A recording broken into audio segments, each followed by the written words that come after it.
पहलवान जब मेडल जीत के आए, देश का नाम रोशन करके आए, तिरंगा विदेशों में फहरा के आए, तब तो मोदी जी को बहुत अच्छे लगे। उनके साथ फोटो खिंचवाया, सेल्फी ली और ये कहा विनेश तुम मेरी बेटी हो, मेरे परिवार की बेटी हो, मैं तुम सबको जानता हूं, तो मैं फिर बुलाऊंगा खाने पे। उस दिन तो बुलाया, आज बेटियों को रोड पे घसीटा जा रहा है। दिल्ली पुलिस घसीट रही है, किस नींद में सोए हुए हमारे माननीय प्रधानमंत्री। हमारी रेसलर को घसीटा जा रहा था, तिरंगा हाथ में था और तिरंगा अभी जमीन पर खिंच रहा था। जहां बेटियों की इज्जत रोड पे घिसी जाए, घसीटी जाए, जहां देश के तिरंगे को सम्मान कहीं ठेस पहुंची हो, उस लोकतंत्र को मतलब जो क्या समझे, कैसे समझे। हमारी तो समझ में ये बात नहीं आ रही कि लोकतंत्र है या तानाशाही है। हाँ जी जी ये बताइए, आज यहाँ टिकैत साहब की जो किसान पंचायत हुई थी, किन किन मुद्दों को लेकर के यहाँ पंचायत हुई है? यहाँ किसानों के मुद्दे तो अनेक हैं। मैं वो सारी बात बताने से पहले एक बात कह दूं कि जिसके दम से हरियाली और जो देता है खुशहाली, आज वही बर्बाद खड़ा है, देखो उसकी बदहाली। तो किसान बदहाल है, खुशहाल नहीं है। यहाँ जो टप्पल पे पंचायत हुई, क्षेत्र के अनेक मुद्दा हैं। जैसे टप्पल को ही ले लीजिए, पहले सरकार ने उसे जो है नगर पालिका बना दिया, फिर नगर पालिका हटा दिया, ना तो वहाँ प्रधानी रही ना नगर पालिका रही। ये कब से हटाया है? ये काफी दिन हो गए, अभी की बात है। किस सरकार में बना था ये नगर पालिका? इसी सरकार में बना था और इसी में मतलब जो है हटा दिया। क्यों कि इस सरकार की दो गली नीति है हर जगह।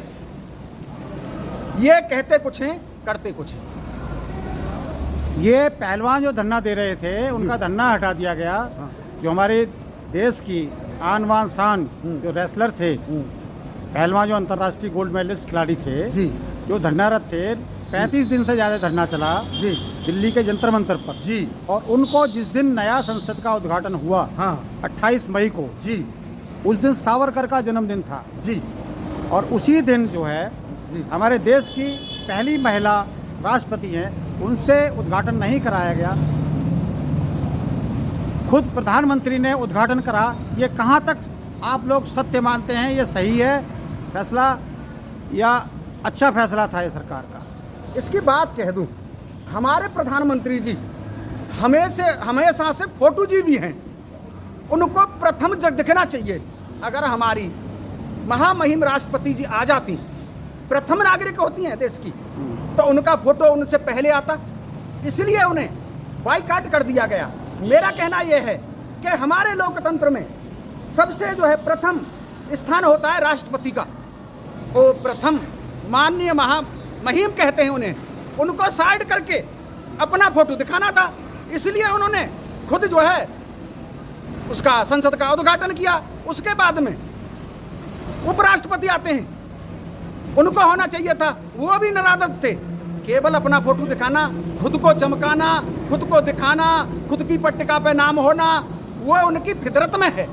मेरा मानना तो ये है, और ये कहीं भी किसी भी तरह से ये जो है जायज नहीं है, संवैधानिक नहीं है, और लोकतंत्र में इसकी जो है कोई गुंजाइश नहीं है कि महामहिम को हटा करके, उपराष्ट्रपति को हटा करके प्रधानमंत्री खुद फोटो खिंचवाएं और खुद अपना जो है दिखाएं कि ये हमने किया है।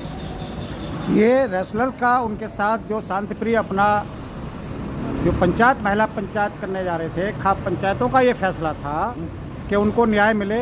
और जिस दिन 28 तारीख का ही महिला पंचायत होनी थी नए संसद में, शांति प्रिय ढंग से वहाँ से नए संसद की ओर कूच कर रहे थे जो महिला खिलाड़ी हैं, तिरंगा झंडा लेकर के जा रहे थे, उनको पुलिस ने उनके साथ जो बर्बरता की है, कैसा लगा आपको?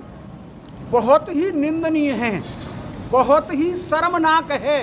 क्यों कि लोकतंत्र, लोगों के द्वारा बनाई गई व्यवस्था को तंत्र कहते हैं, हमारे द्वारा बनाई हुई व्यवस्था को तंत्र कहते हैं। जब तंत्र हमारी बात ना सुने, हम अपनी बात कहें, हम पर लाठीबाजी जाएं, हम रोड पे घसीटे जाएं, और उस समय पर तो एक और नज़ारा मैंने देखा था कि हमारी रेसलर को घसीटा जा रहा था, तिरंगा हाथ में था और तिरंगा अभी जमीन पर खिंच रहा था। जहां बेटियों की इज्जत रोड पे घिसी जाए, घसीटी जाए, जहां देश के तिरंगे को सम्मान कहीं ठेस पहुंची हो, उस लोकतंत्र को मतलब जो क्या समझे, कैसे समझे। हमारी तो समझ में ये बात नहीं आ रही कि लोकतंत्र है या तानाशाही है या क्या है। आपके भारतीय किसान यूनियन के टिकट अभी 30 तारीख को वो उन्होंने फैसला किया था, जब उनके साथ इतना गलत व्यवहार हुआ, पुलिस का जो रवैया देख करके कहीं न कहीं वो पीड़ित जो रेसलर थे उन्होंने ये फैसला किया कि अब हमारी इसमें कोई सुनवाई नहीं होगी। तो उन्होंने ये फैसला लिया कि हम अपने जो गोल्ड मेडल मिले हुए हैं वो हम गंगा में विसर्जित करेंगे जी। वो चौधरी नरेश टिकैत ने जा करके उनको वहाँ से वो वापस लिया है। 5 दिन का समय दिया गया है जी कि बेटा हम 5 दिन का समय देते हैं आपको न्याय दिलाएंगे। तो इस पर आपका जो किसान यूनियन है वो क्या फैसला लेगा? 5 दिन में अगर सरकार नहीं मानती है किसी तरह से जी, कोई ब्रजभूषण के खिलाफ कार्रवाई नहीं करती है, तो आपका संगठन है, आप भारतीय किसान यूनियन से हैं जी, तो भारतीय किसान यूनियन इस पर क्या एक्शन लेगी? उसके लिए मैं एक बात कहना चाहता हूँ, इस कंडीशन पर पहुँचता कब है कोई मेडल जो है वैसे ही नहीं मिल जाते। 15-20 साल की जमीन से उठ करके और दिन रात मेहनत करने के बाद में मेडल मिलता है। ब्रजभूषण शरण जी कह रहे थे कि ये मॉडल तो 15-15 रुपए में आ जाते हैं। मैं एक बात पूछना चाहता हूं कि किसी भी राजनीतिक नेता का बच्चा मेडल लाया हो तो मुझे बताए, किसी अधिकारी का बेटा मेडल लाया हो तो बताए। ये मेडल लाते हैं किसान और मजदूर के बच्चे। ये ध्यान रखें कि मेडल की कीमत 15 रुपए नहीं हो सकती, इसकी तो कोई कीमत लगा ही नहीं जा सकती। और जब जिसकी कोई कीमत ना हो उसे व्यक्ति गंगा में प्रवाहित करे तो उसके दिल पर क्या गुजरी होगी। पूरी जिंदगी की एक धरोहर को और जो है गंगा जी में प्रवाहित करने जा रहा है तो समझ लो कि उसके साथ घोर अन्याय हो रहा है, उसमें बर्दाश्त करने की क्षमता नहीं है।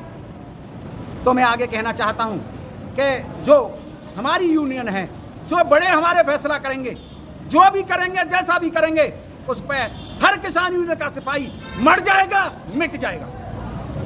चलिए एक सवाल और है जी, बोलो। ये प्रधानमंत्री मोदी जी जब ये रेसलर्स वहाँ से गोल्ड मेडल जीत के आते हैं जी, तो विनेश को अपने घर पे खाने पे बुलाते हैं, चाय पे बुलाते हैं जी, और उनको कहते हैं ये हमारे बेटी, तुम हमारे घर की बेटी हो, मेरे परिवार की बेटी हो जी। तो क्या आज जो है उनको ये नज़र नहीं आ रहा कि वो बेटियां घसीटी जा रही हैं रोड पर? आज प्रधानमंत्री मोदी जी अपना वहाँ संसद का उद्घाटन कर रहे होते हैं लेकिन बेटियों की तरफ उनकी कोई नज़र नहीं है जी। क्या इनका बेटी पढ़ाओ बेटी बचाओ का नारा कितना सत्य है? उसकी हवा निकल गई है। बेटी पढ़ाओ बेटी बचाओ की हवा निकल गई है।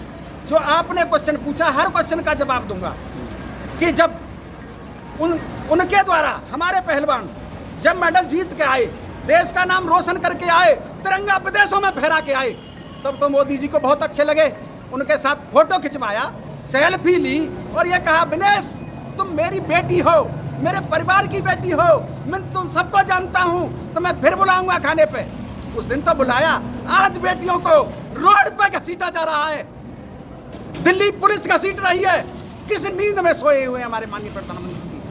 किस नींद में सोए हुए हैं? नींद में सोए नहीं, सोया हुआ तो व्यक्ति जग जाता है, परंतु सोने का बहाना करके आदमी चुप्पी साध जाए उसे कोई नहीं जगा सकता। और उसका मेन कारण बता दूं कि ब्रजभूषण शरण इतने दबंग और बाहुबली हैं कि उन्होंने सीधे शब्दों में कहा था कि अगर मुझे माननीय प्रधानमंत्री जी, जेपी नड्डा और आप जो है वो तो कहाँ है जो है अमित शाह, अगर वो कहें तो मैं सांसद पद से भी इस्तीफा दे दूंगा। उन्होंने गेंद जो है उनके पाले में फेंक दी। मैं तो ये पूछना चाहता हूँ कि उस ब्रजभूषण शरण से इतना डर क्यों लगता है इस सरकार को, हमारे देश के माननीय प्रधानमंत्री जी को, हमारे गृह मंत्री जी को, हमारे जो है बीजेपी के जो है राष्ट्रीय अध्यक्ष हैं जेपी नड्डा, उनको डर ब्रजभूषण जैसे शरण सिंह से लगता है? क्या बड़े कष्ट की बात है। क्या कारण हो सकते हैं जो डरते हैं? डरते क्यों हैं? इनको केवल ये है कि बाहुबली के पास वोट होते, 4-6 सीटों को जिताने का मादा रखता है। उनको लगता है कि हम इसको रुष्ट कर देंगे तो हमारी 4-6 सीट जो है चली जाएंगी या बाहुबली पार्टी छोड़ करके चला जाएगा, उस वजह से भयव्याप्त हैं ये। एक चीज और पूछना चाहता हूँ कि महाभारत में जब द्रौपदी का चीरहरण हो रहा था तो पितामह भीष्म चाहते तो रोक देते, टोक देते, परंतु उन्होंने न रोका न टोका। इसलिए जब बाणों की सैया पर पड़े थे तो इच्छा मृत्यु थी पितामह भीष्म जी की। जब वो कह रहे हैं कि भाई प्रभु मेरे प्राण क्यों नहीं निकलते, मैंने तो कुछ गलत ही नहीं किया है, तब कृष्ण जी ने कहा था कि हे पितामह भीष्म जी, जब द्रौपदी का चीर हरण हो रहा था और मैं चीर बढ़ा रहा था तब तुम चुप्पी साधे थे। मैं एक बात और कहना चाहता हूं कि जिसके साथ अन्याय हो और अन्याय की रोकने की क्षमता जिसमें हो, अगर रोक ना पाए तो वह भी बड़ा पापी होता है।